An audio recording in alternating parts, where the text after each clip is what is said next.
As someone who lives with his own grief, I also know that what often matters most to the bereaved is that those we have lost are not forgotten. It did not begin with raised voices. It began with wax and a broken seal.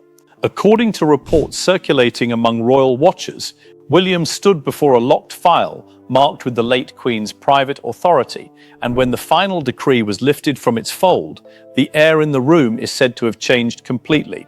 2 names sat on that page, Camilla's, Diana's, and the single line drawn between them was, allegedly, so absolute that even Charles could not soften it into procedure. Before we go any deeper into what this could mean for the family, take a second to subscribe, because the rest of this story does not slow down.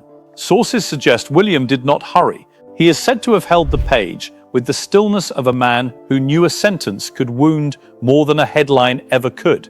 A final decree, a written royal command meant to be obeyed after a monarch's passing, had reportedly been sealed under the Queen's own hand. Its language, as described by those familiar with the account, was plain and unyielding. Camilla was to be denied access to Diana's private vault. Callousing and future authority over that vault was to rest with William.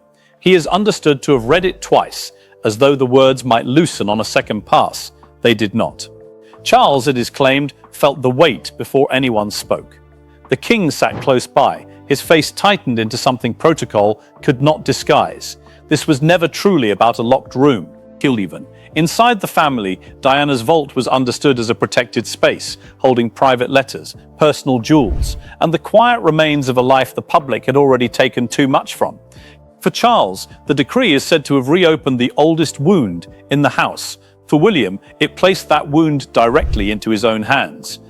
None of this has been confirmed by the palace, and it should be understood as commentary and dramatized speculation rather than established fact. Camilla reportedly received the decision with a stillness that did not look like peace. She had, according to sources, expected resistance, delay, perhaps another quiet compromise of the kind palaces are built to produce. But this was different. The refusal had not come from an aide or a committee. It had come, allegedly, from the Queen herself, in writing, carrying the full force of a final instruction. Her expression is said to have shifted only slightly, yet the room felt it. Her hope had not been postponed, it had been closed. The outer door shut with a soft, deliberate sound as a senior aide stepped back, making clear no courtier would carry this into the corridors before the family had absorbed it. Then William's hand paused over the lower fold of the file. There was more. Beneath the first command sat a second sealed instruction, marked for future entry authority. He looked at Charles, then at Camilla, and understood the most painful line had not yet been spoken aloud. Every royal crisis has a document. This one, it is said, had faces. William reportedly saw his mother in every word. Charles saw the decades he had spent trying to outlive the past. Camilla saw a boundary drawn by a woman no longer alive to explain it. And Catherine, standing just outside the center of it, understood this was not only a family decision, but a wound reopened by royal authority. The vault in this account was never a simple store of belongings. It was a protected collection of letters, jewels, and objects tied to Diana's life, kept from public use because they carried grief as much as history.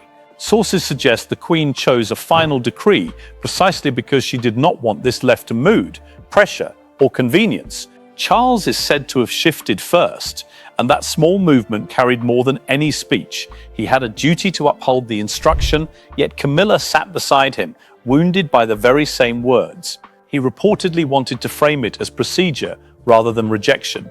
William allegedly would not let the language be made gentle.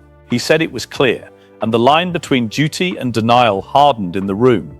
Camilla looked at him as though waiting for a private mercy. She already knew the damage before a single word reached the outside world. A refusal from the late monarch in this telling was not a simple no. It was a permanent mark, sealed and witnessed. She asked whether it could be revisited, whether time might change its force. William answered carefully, but without weakness. The decree was final. It had been witnessed. It had been sealed. No one in that room, he is said to have made clear, held the right to rewrite the Queen's last command. Catherine reportedly watched him choose restraint when anger would have been easier. She saw the tension in his jaw, the old hurt behind the calm, and the discipline it took not to speak from pain. Her presence, sources suggest, steadied him without taking control. Charles noticed it too, and that made the moment heavier. The monarchy was not only watching a son defend his mother's memory, it was watching a future king learn to carry grief without letting it burn the room to the ground. Then Catherine's eyes moved back to the file, and to the second fold William had not yet touched. Another command, waiting beneath the silence, and as the room struggled with the first blow, one older memory began to rise, the hidden reason the Queen had written any of this at all. The decree, according to this account, did not appear from nowhere. It was born from a single night at Balmoral, when a private conversation turned into a fracture. The Queen had listened quietly that evening, saying almost nothing as Diana's name crossed the table like a warning. Those present, it is claimed, later understood the truth. That was the night the monarch stopped trusting silence to protect the dead. What became known inside the household as the Balmoral Memorial Dinner incident reportedly began when Camilla asked whether several pieces from Diana's vault might be reviewed for possible historic royal display, a curated exhibition placing private objects before the public as part of monarchy history. To the prince, sources suggest, those pieces were never exhibition material. They were his mother's letters, her jewels, the private remains of a life. Camilla is said to have spoken carefully that night, arguing that Diana's place should be preserved with dignity rather than hidden behind locked doors. William allegedly heard something else entirely, his mother's memory being moved from private grief into public control. He reportedly pushed his chair back just enough for the room to feel it and asked why Diana's personal items were being discussed without his consent. Charles tried to calm things, but his voice only widened the crack. He wanted peace, yet peace demanded someone be disappointed, and he could not firmly defend either side. He looked from Camilla to William, and the hesitation, it is said, spoke for him. His silence became its own answer. That, according to the account, was the moment the Queen understood the danger. Diana's memory was not merely ceremonial, it was living pain inside her son. A private secretary, the trusted official who handles a monarch's most sensitive written instructions, was reportedly summoned later that evening. The Queen did not raise her voice. She is said to have dictated the first language of the decree with cold precision, making the restriction personal, permanent, and impossible to soften later. Camilla believed the dinner had ended in awkwardness, not consequence. William believed the matter buried.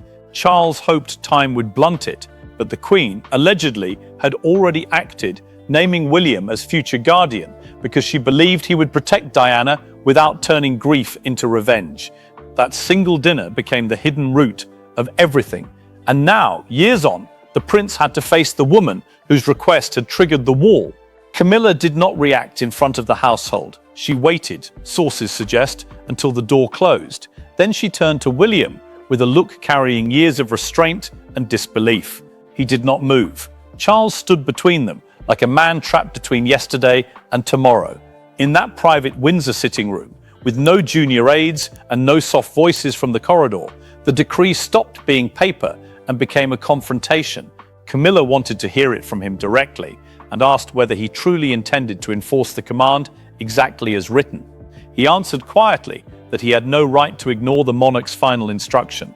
Her face is said to have hardened. She argued that the vault belonged to royal history, that royal property could not be ruled by grief forever. William's restraint, allegedly, almost cracked. The vault, he reminded her, was not a display room, not a cabinet the palace could borrow from when it needed emotional power. It held his mother's private life, pieces of a woman watched, used and broken in public. This time, he is said to have told her her memory would not be handled as decoration. Charles stepped forward, desperate to cool the room before the words became impossible to withdraw. He tried to say the decree needed careful interpretation, but Camilla turned on him first, asking whether he had known her name was written into the restriction. He did not answer quickly enough. That pause, sources suggest, wounded her more than any confession. She looked at him as though the silence had confirmed her fear. The Queen had not written a general rule. She had allegedly drawn a boundary around Camilla herself.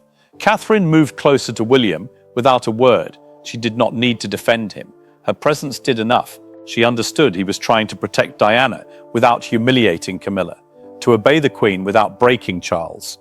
That support, it is said, steadied him when anger would have been easier, reminding him that power without control could destroy the very memory he was guarding. Camilla's shock reportedly sharpened when William explained the full reach of the order. It did not only deny her personal entry, it blocked palace staff from granting access on her behalf, meaning no aide, archivist, or official could quietly open the vault under another name. She stared, stunned by how tightly every door had been closed. Then, according to this account, he said one final word that changed the temperature of the room. Review. Any attempt to override the decree would trigger a formal review of earlier access requests. And the moment he said it, the confrontation shifted from hurt feelings to royal power because someone inside the palace, it is alleged, had already tried to move around the Queen's command. Power inside the monarchy rarely looks loud. Sometimes it looks like a key in the wrong hand or a signature in the wrong ledger. As William followed the decree's chain of authority, the room reportedly discovered why the Queen had been so exact. She had not written it from suspicion alone, sources suggest, but because she feared the vault could be opened by pressure disguised as protocol. He asked for the access record, and the room tightened before it arrived. The decree had given him direct guardianship over the vault, final authority over who could enter, review, or approve anything tied to that collection. Catherine had been named a supporting witness for any future ceremonial review, meaning she would stand beside him if the palace ever tried to use Diana's items for public purposes. That detail mattered. The Queen, it is said, had not trusted a single signature. She had built a wall with witnesses. The senior archivist entered with the old ledger pressed to his chest. An archivist is the official responsible for protecting royal records and access logs, and this one, allegedly, understood exactly what he carried. He avoided Camilla's gaze as he set the book before William, his hands careful but unsteady. This was proof of who had asked, who had signed, who had tried to reach Diana's memory through official channels. William turned the pages slowly until one entry stopped him cold. A recent internal request had reportedly been filed to catalogue selected vault items for heritage review.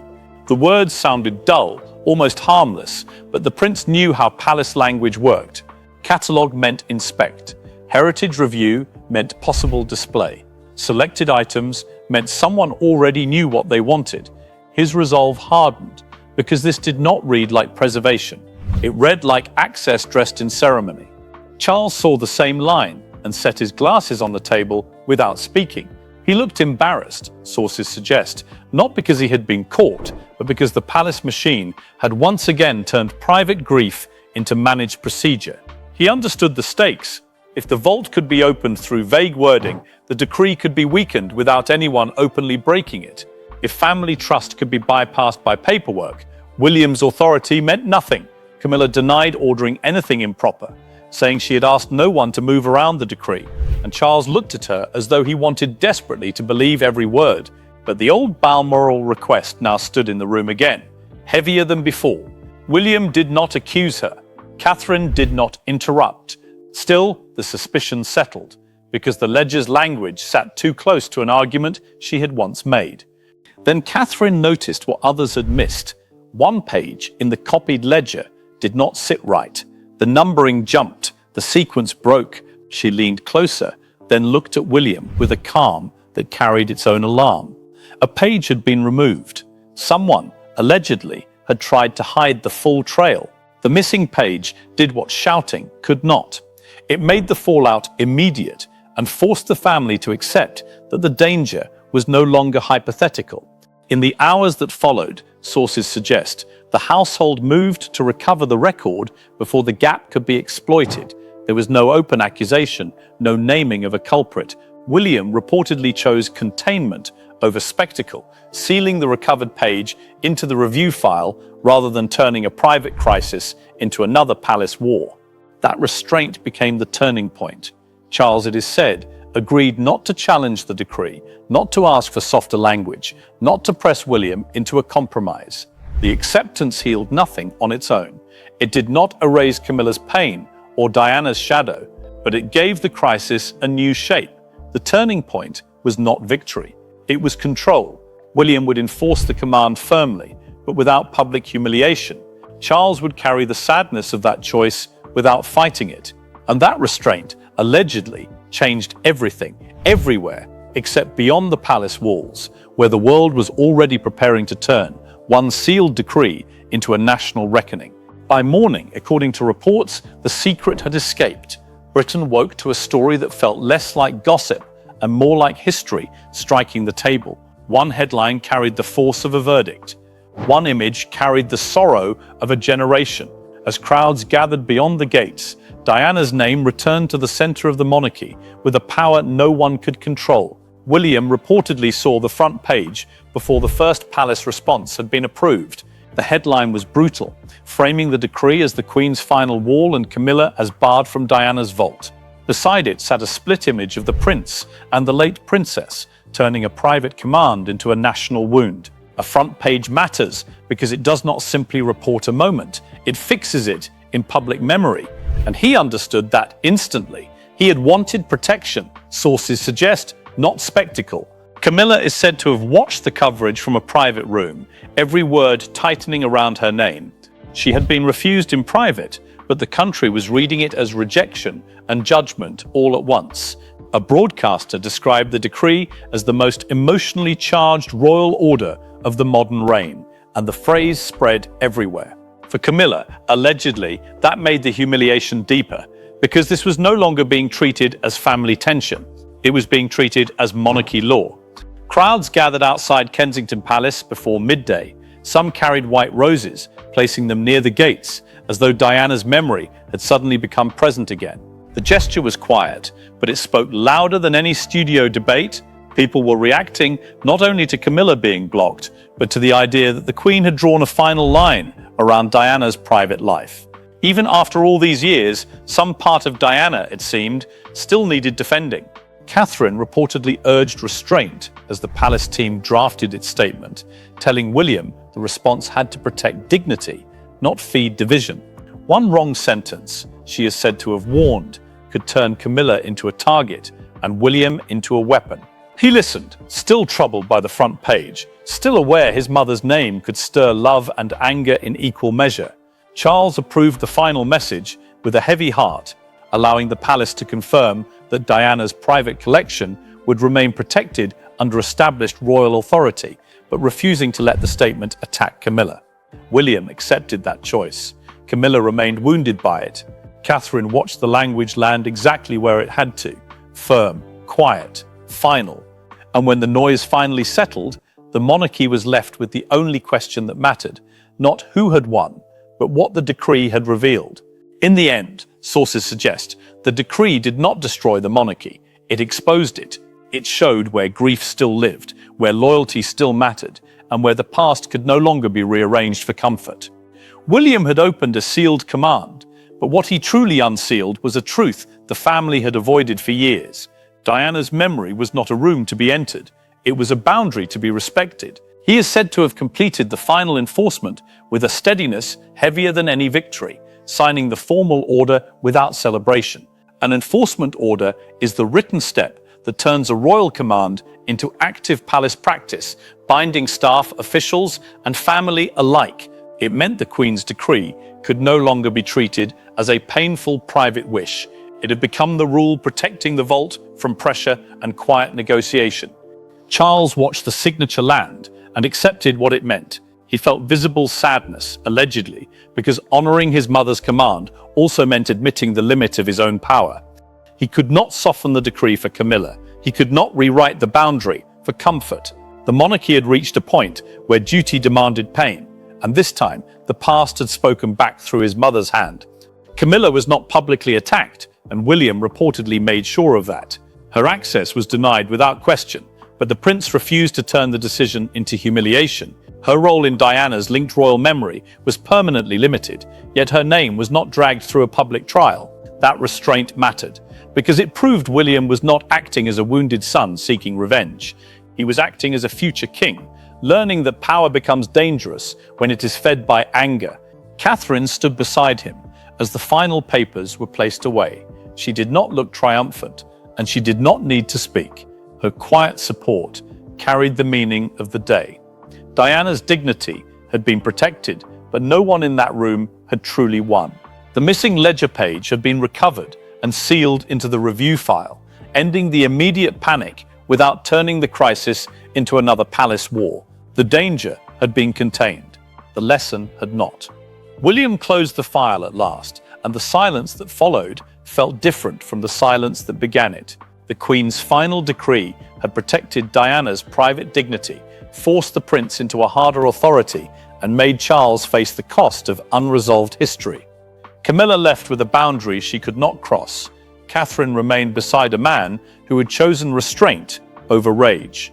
The monarchy emerged bruised but steadier, because this time it chose memory over image, duty over comfort, and silence over spectacle. There was no further mystery left to chase, only William closing the file, not as a wounded son seeking revenge, but as a future king choosing protection, restraint, and duty. Thanks for watching. Don't forget to like and subscribe, and we'll see you in the next one.